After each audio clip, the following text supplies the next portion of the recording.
Buenos días a todos. Mi grupo es el número 2, el encargado de explicar qué son los paradigmas y para ello, junto a mis compañeros Giovanni Andrés Ojeda y Julián Camilo, les vamos a explicar qué es este dicho término. Bueno, para empezar, si ustedes buscan en internet qué es un paradigma, lo primero que les va a aparecer es que es un significado de ejemplo. Y en parte sí es eso, pero no profundiza ni enfatiza qué es lo que de verdad es un paradigma. Para mí, un paradigma es prácticamente una ejemplificación del método para darle un argumento a un concepto. Para que ustedes lo entiendan más, es prácticamente un estereotipo. Sería un ejemplo perfecto para lo que es un paradigma. Eso que nosotros sabemos de estereotipo, como digamos un estereotipo machista, un estereotipo feminista, ¿sí? Todos esos estereotipos son y están relacionados con los paradigmas. Es eso, es lo que nosotros pensamos y tenemos sobre un tema. Bueno, para empezar en la lectura de Gallego nos habla sobre los paradigmas frente al pensamiento filosófico de la escuela kuntiana. La escuela kuntiana que, bueno, su creador Thomas Kuhn, un filósofo de la década de 1960, se centraba a la ciencia y el desarrollo, lo que es. Entonces, en uno de sus textos, él hablaba sobre paradigmas. Y aquí es donde Gallego va a empezar a hablar sobre este término. Bueno, para Kuhn, un paradigma son esos valores, esos conocimientos que se tienen sobre la ciencia, que se debe tener para estudiar la ciencia, la física, todo lo que entendemos y todo lo que está dentro de un conocimiento científico. Son esos paradigmas, como él los dice. Ahora bien, ya entendiendo esto, Kuhn no solamente se centra en el paradigma, sino que también dice que la ciencia eh, es prácticamente esos conocimientos tradicionales que se tiene del mundo. Pero Kuhn no lo cambia, no lo transforma, no lo muta, sino que solamente le añade dos ítems importantes para entender lo que él plantea como paradigma, y es el tiempo y el cambio. Esto es muy importante para entender lo que son los paradigmas para la escuela kantiana. Con ello se forma, según la lectura, lo que es los rompimientos paradigmáticos. Los rompimientos paradigmáticos son aquellos que con base, o sea, con base al tiempo, pues se van cambiando ciertas metodologías, ciertos conocimientos que la comunidad científica va a tomar para ver el mundo. Uno de los ejemplos más que yo les puedo dar es el geocentrismo y el heliocentrismo. Como sabemos, al principio no sabíamos que la Tierra prácticamente giraba alrededor del Sol, sino que pensábamos que el Sol, bueno, que la Tierra era el centro de todo. Eso era el geocentrismo, eso era un método, eso era un paradigma, para que lo entiendan. Entonces, después, o sea, al saber eso, pues se estudiaba la física, se estudiaba todo con base a esa verdad, a ese paradigma. Con el más del tiempo se dio avances tecnológicos, hubieron nuevas hipótesis, entonces ahí es donde se crea un rompimiento paradigmático. Ese rompimiento que prácticamente hace ver a la luz otro método mucho más fuerte, mucho más conciso, que se adentra dentro del conocimiento científico y se hace válido. Entonces eso es ese cambio de un concepto, de un método, de una ideología, de cómo ver las cosas a otro mucho más fuerte. El segundo ejemplo es el de la medicina. Al principio la medicina era oriental, o sea, era más hacia las hierbas, más hacia insumos naturales, ¿sí? Ahora, con un rompimiento paradigmático, con el avance de la historia, pues el ser humano cambió a la medicina occidental, que es la vigente en ese momento. Como la conocemos, son las pastillas, los analgésicos, entonces es todo esto. Entonces, haciendo recuento, el paradigma es eso, es una ideología, es un método que debe ser validado en la comunidad científica para entender al mundo. Obviamente no siempre va a estar vigente en toda la historia, porque con base a vaya avanzando la historia, la tecnología avance, pues se darán nuevos proyectos, nuevos métodos, nuevos paradigmas. Muy buenas tardes. El tema del que yo les voy a hablar es el problema de la crisis de las ciencias y el cambio revolucionario. ¿Por qué se da el problema de la crisis de las ciencias? básicamente porque las teorías ya no tienen esa capacidad de controlar los fenómenos y las experiencias que van apareciendo. Entonces se preguntarán, pero ¿por qué los científicos, el conocimiento científico, no se encarga de controlar estos fenómenos y estas experiencias? Básicamente, el conocimiento científico va desarrollándose, va evolucionando, pero de una forma más pausada. ¿Esto por qué? Porque ellos se tienen que detener a explicar cada uno de estos nuevos fenómenos y estas experiencias, con el fin de poder brindárselos a la comunidad y seguir haciendo que su confianza en todos nosotros, en todos los investigadores, vaya creciendo. La naturaleza va sobrepasando los paradigmas que los científicos ya tienen planteados, incrustados por decir así, en sus cabezas. Esto los obliga a buscar cierto tipo de soluciones. Una de ellas es la ciencia extraordinaria. Esto se da con el fin de buscar posibles sustitutos que llenen esos vacíos que están quedando en las teorías que van apareciendo. Pero no solamente va sobrepasando los paradigmas, sino que también los va cambiando, los va modificando de raíz. Esto obliga también a que los científicos desarrollen unas teorías, unas hipótesis meramente especulativas, las cuales pues básicamente no es bueno para las personas, no es bueno para la imagen de ellos tampoco, porque ellos están encargados de simplemente seguir el tema que van a tratar, seguir la investigación y así poder confirmarla. Algunos de los científicos no se atreven a realizar todo este procedimiento, básicamente porque es muy complejo y si se llegan a meter en estos casos podría cambiar todo el planteamiento que ellos ya tienen de sus trabajos, de sus temas que han venido tratando. Esto también causa que pues los que se han quedando tienen que realizar cierto tipo de, no sé, de pruebas por decir así, para que vuelvan a aceptar sus trabajos. Eh, La teoría solamente se convierte en paradigma cuando el experimento y la teoría coinciden plenamente. Este es uno de los trabajos más difíciles que el científico tiene que hacer. También también los descubrimientos son aceptados por los científicos cuando se descartan ciencias y procedimientos previamente aceptados. Como ya les dije, tienen que realizar ciertos tipos de pruebas, ciertos tipos de procedimientos nuevamente. Esto, bueno, es básicamente empezar desde cero. Y pues esa no es la idea que ellos tienen planteados, esa no es la imagen que ellos tienen que dar a las personas.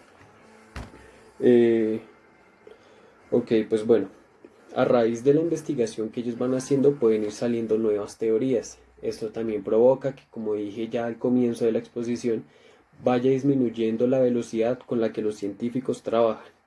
Uno de los ejemplos más claros de que van saliendo nuevas teorías es cuando Copérnico, Galileo y Newton se disponían a trabajar las teorías de Ptolomeo y Aristóteles. Y de pronto apareció la teoría de Lavoisier sobre la combustión del oxígeno y la crisis de la física a finales del siglo XIX.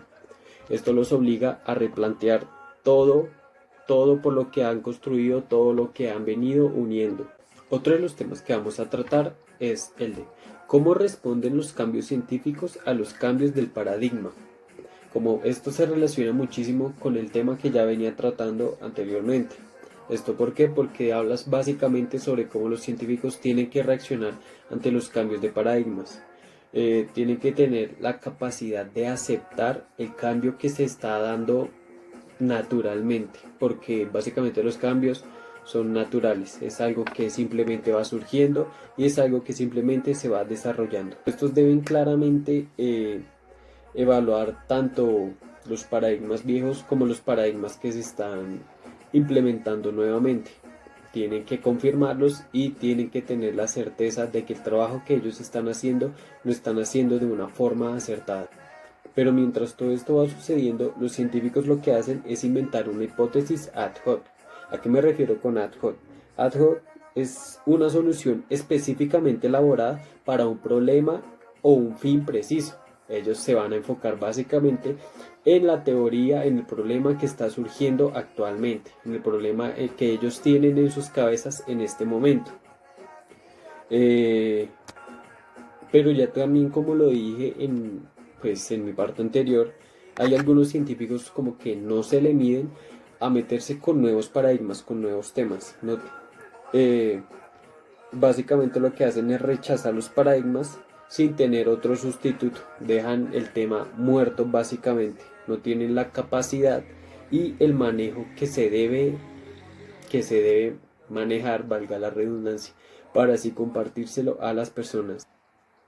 También se van presentando ciertas anomalías, eh, pero pues no todas las anomalías son malas, hay anomalías positivas y hay anomalías negativas. Básicamente las que siempre, bueno, o no siempre, las que mayormente se manejan son las positivas, pero también aquellas que quedan por ahí como volando son aquellas que más afectan una teoría, son aquellas que dejan mella. ¿A qué me refiero con mella? A que es un hueco que queda al descubierto, deja un vacío en la investigación. También lo había mencionado ya en mi anterior parte.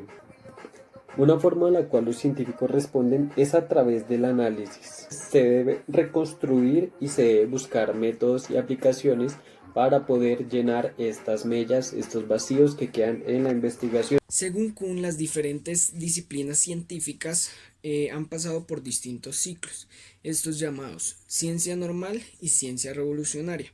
Estos ciclos comienzan con una etapa llamada el periodo preparadigmático, en donde se recogen temas a tratar e ideas a desarrollar y se crean escuelas del pensamiento para competir entre sí. Poco a poco, una de ellas, mediante un sistema teórico, va creando aceptación y se crea lo que se conoce como un paradigma, el cual es las ideas o teorías generales aprobadas por un grupo de científicos. Kuhn propone pues, las dos maneras de hacer la ciencia normal. En esta todos los científicos se dedican a solucionar toda clase de dudas, de interrogantes que aparecen dentro de la teoría, recurriendo a técnicas y reglas establecidas por una comunidad científica. Cuando una teoría ya no es capaz de explicar ciertos fenómenos, entra en un estado de crisis. Durante este estado de crisis se empieza a dar lo que es la ciencia revolucionaria y llega hasta el punto en que les toca a los científicos cambiar obligatoriamente el paradigma. Durante esta ciencia revolucionaria o extraordinaria se empiezan a desarrollar nuevos paradigmas y a desconfiar de las ideas y los argumentos del paradigma anterior. Para comprender el concepto de paradigma hay que clarificar la definición de regla en la obra de Thomas Kuhn, donde se mirará si las reglas hacen parte de los paradigmas o están aparte. Durante la ciencia normal hay 4 reglas que guían la investigación. La primera, los enunciados explícitos de leyes, conceptos y teorías científicas que ayudan a limitar las soluciones aceptables. La segunda, el uso de los instrumentos y el modo como pueden ser utilizados en los experimentos. La tercera, las creencias acerca del mundo y del universo. Y la cuarta, los compromisos que hacen que los científicos se interesen por comprender el mundo o el universo. ¿Cómo funcionan las reglas y los paradigmas? Kuhn dice, un paradigma es lo que comparten los miembros de una comunidad científica, y una comunidad científica es un grupo de personas que comparten un paradigma. Pero aunque los científicos comparten los mismos paradigmas, no necesariamente comparten las mismas reglas, ni tampoco comparten la misma interpretación del paradigma que se está tratando. Paradigma crítico, hermenéutico y las ciencias de la lectura. Este es el cuarto paradigma, el cual nació en Frankfurt, Alemania, durante el siglo XX, proveniente principalmente del marxismo, y arrojando como resultado la teoría crítica de la sociedad o también llamada Escuela de Frankfurt. Sus exponentes principales fueron Max Horkheimer, Theodor Adorno, Herbert Marcuse, Erich Fromm y Jürgen Habermas. Este paradigma lo que pretende es reivindicar al humano como protagonista de sus propias acciones e historia, intención que ya se había venido dando durante la modernidad con Hegel, pero que solo se logró hasta después de la Segunda Guerra Mundial. Habermas empieza desde una definición de hermenéutica ya que había sido olvidada, pero que se empieza a retomar gracias al debate planteado entre Kuhn y Popper, y la cual presenta una nueva metodología para las ciencias sociales argumentada por la teoría de la acción comunicativa.